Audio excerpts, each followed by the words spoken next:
So let's go on a journey together to a world where everyone is treated with respect and dignity. A world where every individual has the chance to belong. A world where differences aren't just acknowledged or tolerated, but truly valued, cherished, and integral to society. A world where we can all belong. I would argue that such a world doesn't begin in government halls or boardrooms or big corporations or with laws, rules, or mandates, but that the path to a more inclusive, compassionate, just world starts in our everyday lives. It has the chance to start in the mornings when we're rushing out of the house already late for work, and our partner asks us a question that makes us pause. It has the chance to start in the grocery store aisle or by the photocopying machine or at the bus stop when we see or hear something that makes us take a step back with discomfort. It has the chance to start at the dinner table when one of our children questioningly recounts an event that floods us with memories. The path to a more inclusive, compassionate, just world patiently waits in the everyday moments of our lives. It is in the seemingly insignificant, ordinary, mundane reactions, experiences, and choices. The path to a more inclusive world starts with us. I am an educator. I have been for nearly 2.5 decades. And until very recently, I had the joy of spending my days exploring the world with 4- and 5-year-olds. And every Thursday, my pre-K class and I would get ready and we would spend our mornings in the forest. Every Thursday, we would put on our rain gear, we would pick forest buddies, we would hold hands, and we would walk out of the building in rows of 2. And every Thursday, we would stop in front of this giant blown-up poster of all the faculty and staff in the building. And every Thursday, without fail, the kids would stand there and they would point to the music teacher and the librarian and Miss Catherine, and there would be laughs and giggles and connections. And this particular Thursday morning was no different. We got ready, we picked forest buddies, we held hands, we walked out in rows of 2, we stopped by the poster and we laughed and we giggled and we connected. But on this particular Thursday morning, the boy holding my hand, my forest buddy, paused just a little bit longer. And then he said, "You are too dark."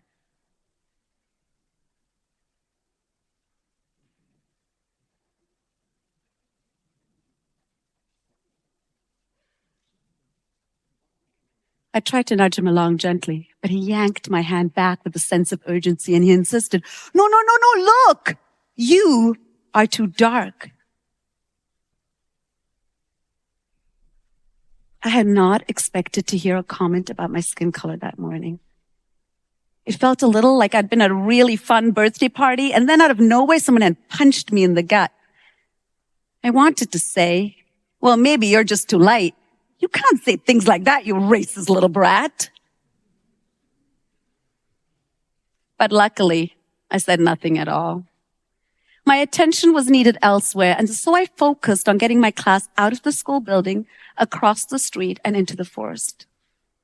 And when we walked into the forest, I told the children that I would meet them by the familiar big tree and that they could run ahead. And I let go of the boy's hand. I took a deep breath in and out. The child's words had been playing over and over in my head. You're too dark, you're too dark, you're too dark, you're too dark. His words stung. I was furious. How could he say something like that? Why had nobody told this child how inappropriate his words were? I bet you he had heard something like that at home. When I got closer to the tree, I watched the children play. I watched him play. There he was, completely unbothered by what he had said, completely unbothered by how he had made me feel, dragging over sticks with a friend, playing and laughing. The privilege to think about your skin color. And when I saw it, it hit me again. The boy who told me that I was too dark did not have blonde hair, blue eyes, and white skin. The boy who told me that I was too dark had black hair, brown eyes, and brown skin. The boy who told me that I was too dark was biracial. His dad and I shared the same ethnic background. His dad and I shared a very similar story. It wasn't a, you're too dark. It was a, are you too dark? This child was looking for answers. Are you too dark? Why aren't there more people that look like you in this picture? Does your skin color affect your sense of belonging? Does your skin color affect your right to belong? Do you belong in this picture? Would my dad belong in this picture? Would I? Do you belong? Do I belong? His words were not a critical commentary on my skin color, but an inquiry into the complex notions of identity and belonging. Children are natural inquirers. In fact, researchers have discovered that between the ages of 2 and 5, children ask an average of 40,000 questions. And their questions don't serve the sole purpose of annoying adults. In fact, they are wise and stem from keen observations about the discrepancies in our world. They expose things that we as adults have long stopped seeing, taken for granted, just accepted. Children's questions, while often raw and unfiltered, expose the biases and beliefs deeply ingrained in our society. They offer us a mirror to reflect on our own assumptions. Children's questions deserve unpacking and exploring together in order to understand the world that we live in and the world that we want to create. Yet as a society, we seem to think that children's questions point out how naive and innocent they are, and that childhood is a sparkly, unicorn, magical world. When I tell people that I work with young children, I often get a response that goes something like this. Oh, you're just so lucky. Young children are adorable. They just don't see color, do they? The world would be such a better place if we were all 5 again. But childhood is not a utopia. Children are not colorblind. They do see differences, and children are not always innocent. Children can experience and suffer from discrimination as much as adults. In fact, research on social groups has revealed that racial prejudices often peak between the ages of 4 and 5. So why do so many adults shut down children's questions and continue to hold on to colorblind ideologies? I was born in Sri Lanka. I grew up in Germany as a refugee, and I immigrated to Canada when I was 12. I grew up and worked in predominantly white spaces. I often felt out of place. I remember coming home crying when I was a little girl, upset because I desperately wanted to have lighter skin. I remember the toasted mutton curry sandwiches my mom packed with care, lunches that were never opened because I became too conscious and ashamed of their smell. When I entered the classroom as a young teacher, I pushed away the stories that my grandfather had fed me under the cool breeze of palm trees. Stories felt too personal, too made up. They weren't valuable. They weren't real. That wasn't teaching, was it? When I heard the child's words that morning, I reacted with defensiveness.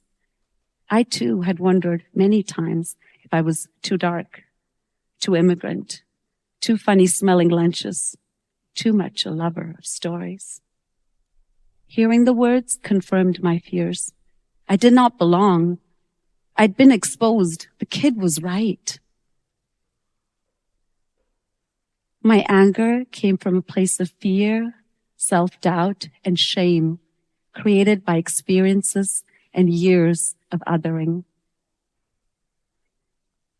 When I unearthed the roots of my feelings, I could see that the child had not caused the hurt, that they were not trying to cause it either, and that they were completely unaware of it. This experience became more than a moment of personal discomfort. It became a window into how deeply ingrained our notions of identity and belonging can be. And this realization allowed me to move away from judgment and approach the child, the situation, their statement, and myself with curiosity. The "you are too dark" comment eventually launched my research into young children's perceptions of belonging in ethnically, linguistically, and culturally diverse spaces, and an inquiry into how we as adults can access those perceptions in developmentally appropriate and culturally responsive and sustaining ways. I wish that I had had a conversation with the boy in the forest that morning. I wish that I'd asked him more. I wish that we'd unpacked his statement together. But I never did. I felt too vulnerable. It felt too raw. My thoughts were all tangled up, and I didn't know what to say or where to start. Later, much later, when I finally knew what to say, what I wanted to say, I'm ashamed to tell you that for a very long time, I simply continued to say nothing at all. Time passed, and another comment about my skin was made. This time, it was a 3-year-old. Casually, during lunch one day, he said, "Why are you so brown?" This time, I was prepared. Examining my own identity had helped me realize how I reacted to situations, and it helped me refine my reactions in order to show up in the way that I wanted to. So instead of saying, "Why are you so white?" or "It just is," I told him about melanin and how we all have it, that I have more than him, and that melanin is a little bit like sunscreen before sunscreen was even invented, and that my great-great-great-great-great-great-grandparents had been born in a country that was really hot and sunny, so they needed lots of protection from the sun. For the rest of the year, every time I passed him during lunch, he would yell out, "Loretta, can you tell us the story of your melons again?"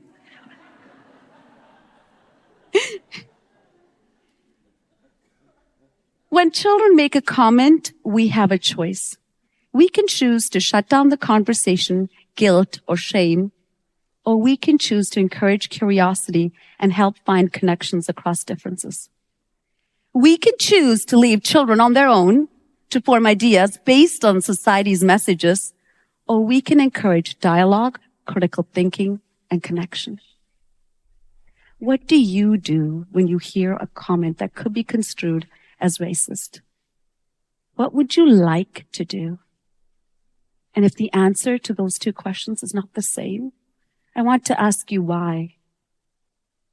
Why do we get so uncomfortable discussing race and differences? Like many of you, I was raised to be polite, to fit in, to respect my elders. I grew up and continue to live in a world that views life in binaries, good or bad, right or wrong, native English speaker or not. This binary view leaves little room for intersecting nuanced identities and experiences. It leaves little room for you and for me and for us. And in the fear of saying the wrong thing, the impolite thing, of making others feel uncomfortable, many of us continue to say nothing at all. And yet our silence speaks volumes. Understanding the lenses through which we view the world requires more than self-awareness, however. To truly understand our individual identity and the collective identity of the society that shapes us, we must explore our histories, our personal histories, our families' histories, our communities' histories, the history of the land that we stand on, and the history of social constructs such as race and gender. Understanding our past enables us to dismantle hierarchical, binary, compartmentalized frameworks rooted in mindsets of scarcity, dominance, and competition. It allows us to move towards a future that is rich in possibilities and relationships based on care and reciprocity with each other and our world. What matters is not that we protect our children from the big, bad world, or that we teach them how to treat everyone the same or to get it right. What matters is how we help children understand, process, and appreciate differences. Rather than pretending differences don't exist, we have the opportunity to show children that diversity is beautiful, valuable, and necessary. It's through sticky, tangled, uncomfortable conversations that we can start to break down biases and injustices, that we can create mindsets that question inequalities and foster skills that take action towards a more equitable, compassionate future. Have conversations, even if that conversation ends with, I don't know the answer to that yet, but how can we find out together? I love children's books, and one of my favorites is Don't Worry, Little Crab by Chris Houghton. In the story, Little Crab and Very Big Crab go on an adventure together. And Little Crab is so excited, but also so nervous. Very Big Crab nudges Little Crab along, and eventually Little Crab dives into the ocean and sees the beauty of this world. At the very front of the book, Houghton quotes Anais Nin, "Life expands or shrinks in proportion to one's courage." This quote has been my companion for the last few years as I've navigated some difficult situations. It has held my hand and has brought me to you today. It is holding my hand right now. Courage is not the absence of fear, but the willingness to act despite it. Life expands or shrinks in proportion to one's courage. Our world expands or shrinks in proportion to our courage. Let's have the courage to expand our lives and our world and to engage in brave, honest, necessary conversations with ourselves, each other, and the youngest members of society. We don't just have to imagine a world where everyone is treated with respect and dignity, a world where everyone can belong. Let's rise above our fears, our histories, and ourselves and walk towards a more compassionate, equitable, just future today, right now, together. Thank you.